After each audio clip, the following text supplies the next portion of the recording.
नेताजी सुभाष चंद्र बोस जितने बड़े राष्ट्रनायक और योद्धा थे, उतने ही बड़े चिंतक थे।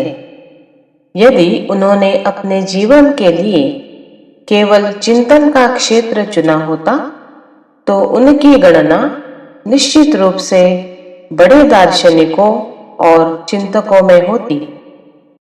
किंतु मातृभूमि की स्वतंत्रता एवं उसकी समृद्धि ही उनका जीवन ध्येय बन गया था।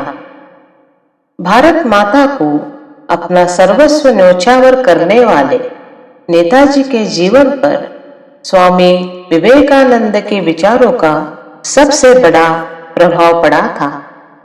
इस संबंध में हम आगे बताएंगे, पर सबसे पहले उनके जन्म के संबंध में बात करते हैं। 15 जनवरी 1997 स्वामी जी अपनी विदेश यात्रा पूर्ण कर भारत लौटे थे। स्वामी जी के आगमन से सारा भारत अद्भुत आनंद, उत्साह और आत्मविश्वास की अनुभूति कर रहा था। इसी विजयी वातावरण में 23 जनवरी को सुभाष का जन्म कटक में हुआ। उनके पिता जानकीनाथ बोस एक प्रसिद्ध वकील थे और माता प्रभावती देवी अत्यंत धर्मपरायण महिला थी। बचपन से ही सुभाष बहुत गंभीर थे। समाज के प्रति उनके हृदय में बड़ी आत्मीयता थी, किंतु अंग्रेजों के प्रति उनमें बड़ा ही रोष था। एक दिन सुभाष की पुस्तकों की अलमारी में उनकी माता को एक चिट्ठी मिली। उसमें लिखा था, चाहिए हिंदुस्तान में लश्करी क्रांति करने के लिए जवां मर्द चाहिए, तनख्वाह मृत्यु, इनाम शहीदी, निवृत्ति वेतन आजादी, कार्यक्षेत्र हिंदुस्तान रणभूमि। यह पढ़कर माता प्रभावती देवी स्तब्ध रह गई। उन्होंने बालक से पूछा, यह क्या है? बालक सुभाष चंद्र बोस ने बड़ी सरलता से कहा, पूरे भारत को वीर बनना होगा मां।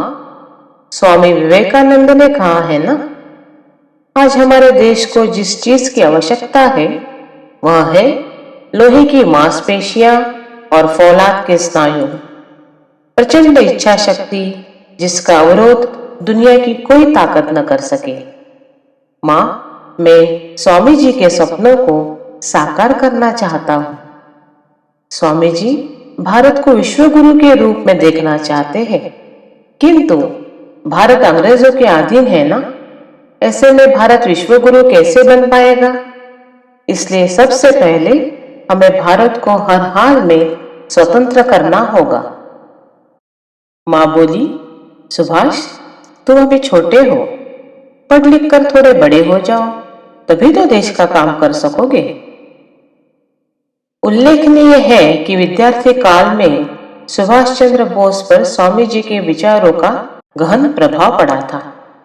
स्वयं नेताजी अपने एक पत्र में लिखते हैं, मैं उस समय मुश्किल से 15 वर्ष का था जब विवेकानंद ने मेरे जीवन में प्रवेश किया। इसके परिणाम स्वरूप मेरे भीतर एक उथल पुथल मच गई, एक क्रांति घटित हुई। स्वामी जी को समझने में तो मुझे काफी समय लगा, लेकिन कुछ बातों की छाप मेरे मन में शुरू से ही ऐसी पड़ी कि कभी मिटाई न मिट सकी। नेताजी ने अपने जीवन को अपने आदर्श स्वामी विवेकानंद के विचारों के अनुरूप गढ़ा था। स्वामी जी ने त्याग और सेवा को भारत का राष्ट्रीय आदर्श कहा था।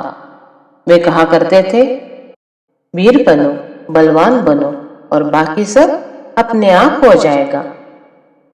बालपन में सुभाष ने अपने मित्रों की टोली बनाई थी और जिसका नाम था नव विवेकानंद दल।